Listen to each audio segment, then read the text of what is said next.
Now understand, as I get ready to go into the next aspect of proper business structure, I have to throw the disclaimer out there. I'm not trying to give you legal advice or anything. I'm just going to touch on those aspects.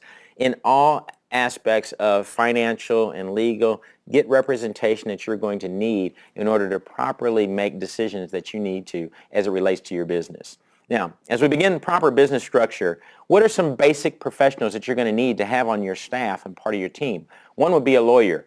There's always a time when you need to have documents approved and looked at. Even when I give you a list, a mammoth list about this many in forms, you still need to have them looked at because you may be in a state different than Missouri.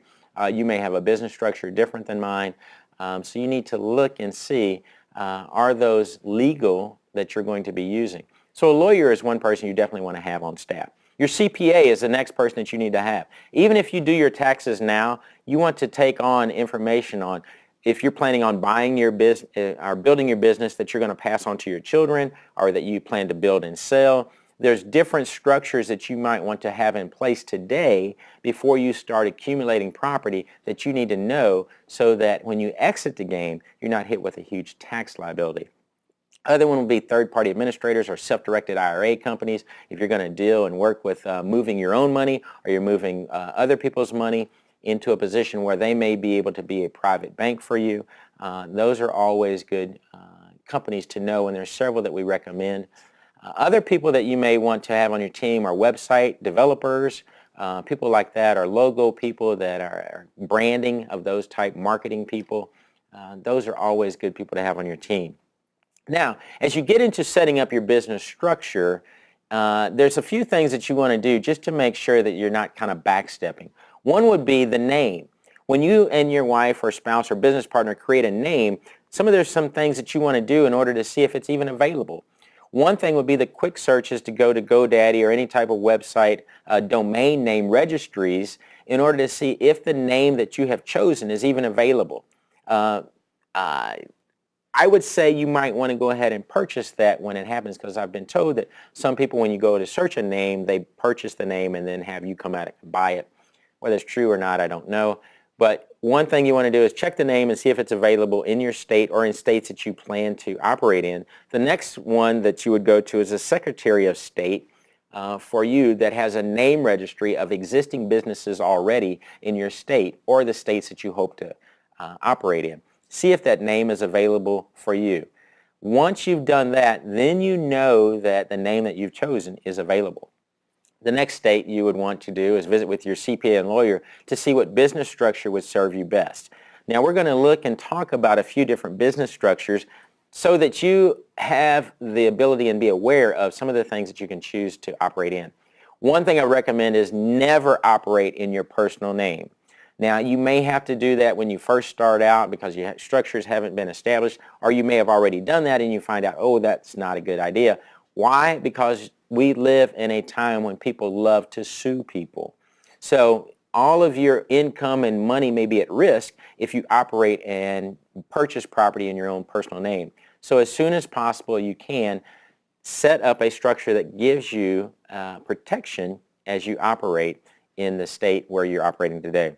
So one of the first things you want to do is meet with that lawyer and a CPA to find out what structure is going to best suit you, as well as when you have a business plan, how many properties do you plan to acquire? Are they going to be strung out in different states? Are they going to be in one zip code? Those are things that you need to understand how you wish to proceed. Now, I would start with the lawyer because the lawyer is going to help you find the structure. And there's usually two different types of business structure you want to be in. As a limited liability company or incorporated, whether you're a C Corp or S Corp. Now let's just kind of look at that. Some options that you may pick that you may not know of is a sole proprietor. You would say, oh, that's easy to do, it's easy to get set up, but that often offers very little protection in today's society. The other one would be a general partnership. A general partnership is, say, where two people come together, and that is one of the worst situations you can be in also because you're both liable for the other person's activity, and that's probably not something you want to do. So those two you can pretty much scrap to the side as an option that you would have as a business structure. The other two you might want to look at is to incorporate. and it offers many tax write-offs that you could have, and a lawyer and a CPA will walk you through some of those. And the two basic structures that you're going to have as incorporated is an S Corp or a C Corp. A C Corp is more your traditional large corporation where you can have numerous investors, and you may want to go one day and put it on as a stock exchange where you're raising money. The other one is an S format, a sub S chapter, where that flows through your personal tax income statement, and that gives you where you're only paying tax one time. The C Corp, you're going to be taxed as your corporation, you're going to be taxed as an individual when you pull the money out. But that's just real brief on those two aspects of the choices you may want to take. The other one would be an LLC, a limited company or limited liability company. Those provide great protection, and they're a lot less paperwork driven annually as far as having business meetings that you have to record and keep minutes of, so they're typically easier to operate. They don't carry all the tax write-offs that a corporation may have, but you can also elect to have your LLCs taxed as a corporation or not.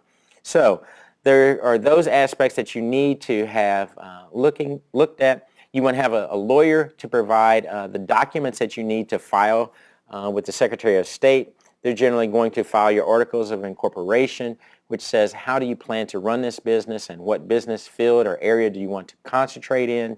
They will also generally apply for your EIN number, which is your employee identification number. It's kind of like your Social Security number for your business. You must have that in order to open a business account, which is something that you're going to do later on down the line. So once you have filed, you've got your articles of incorporation, then you're going to need either bylaws for your corporation or you're going to need an operating agreement for your LLC. And both of those documents basically say who has the power in order to bind your corporation or company and can enter into contract agreements. Those are going to be outlined by this operating agreement, which is anywhere from 10 to 15 pages generally. And it talks about who is the makeup of your company, how people are elected, how you conduct your business, where you can conduct your business, and so forth. So those are items that you want to have done professionally by someone who understands what you're planning to do and how that covers you in the structure that you're looking to have.